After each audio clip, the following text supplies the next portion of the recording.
Well, welcome everyone. It's good to be with you again for the 10th meeting of the Ukraine Defense Contact Group. But before I get to today's agenda, I want to say just a few words about a troubling episode yesterday. I know that everyone here has heard that Russian aircraft again engaged in dangerous, reckless, and unprofessional practices on Tuesday in international airspace over the Black Sea. Two Russian jets dumped fuel on an unmanned U.S. MQ-9 aircraft conducting routine operations in international airspace. And one Russian jet intercepted and hit our MQ-9 aircraft, resulting in a crash. This hazardous episode is a part of a pattern of aggressive and risky and unsafe actions by Russian pilots in international airspace.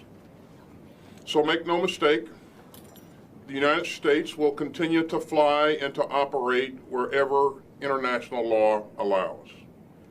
And it is incumbent upon Russia to operate its military aircraft in a safe and professional manner. Now, let me turn to today's agenda. For our virtual meeting today, we have members of the contact group joining from all around the world and across most time zones, including friends in the Americas, Europe, the Middle East, and the Indo-Pacific. Today, we're gathering to make sure that we continue to deliver on our promises to support Ukraine's defenders. More than a year ago, Russia launched its illegal and unprovoked full-scale invasion. And ever since, Ukraine's forces have been fighting bravely to defend their sovereignty, their territory, and their freedom. No Ukrainian should have to endure daily shelling. No Ukrainian parent should have to worry that their child's school will be bombed. And no nation should have to fight for its survival against a foreign invasion force that is leveling entire cities and towns. And so the countries here today understand the stakes of Russia's war of choice, both for the Ukrainian people and for the world. This is the greatest threat to European security since the start of the Cold War in the aftermath of World War II. And it is a direct attack on the rules-based international order that keeps us all safe and secure. Now, over the past year, the Ukrainian armed forces have had several striking victories on the battlefield, all while rapidly shaping Ukraine's military into a strong and professional force.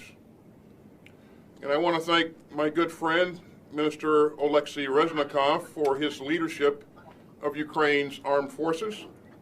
Oleksiy, as always, we're looking forward to hearing directly from you and your team about what you're seeing on the ground and your most urgent requirements.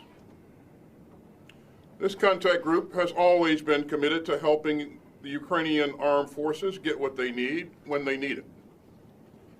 Earlier this month, the United States announced another $400 million in security assistance to Ukraine to support precision fires, artillery, and armored vehicle operations.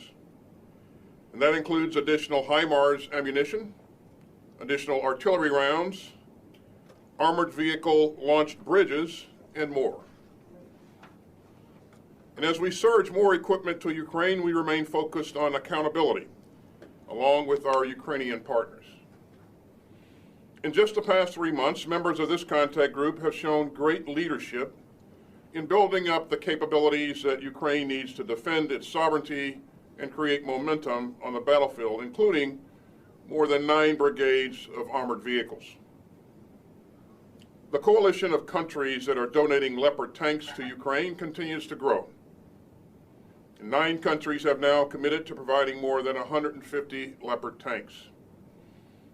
In the face of Russia's cruel bombing campaign, the number of countries providing air defense assets also continues to expand. For example, at the last contact group, we heard about Italy and France's SAMP-T contribution. The United States, Germany, and the Netherlands have come forward with Patriot donations, and many other countries have provided shorter-range air defense. And both Canada and Germany have contributed mid-range air defense systems like NASAMS and IRIS-T. But we are now at a crucial time in the course of Ukraine's fight for freedom. And we must all demonstrate our continued resolve and unity. That means following through on our commitments fully and quickly. We must provide Ukraine with the full capabilities for the fight ahead, including the spare parts, maintenance packages to sustain the critical capabilities provided by the members of this contact group, and additional equipment. So this contact group is focused on coordinating long-term sustainment.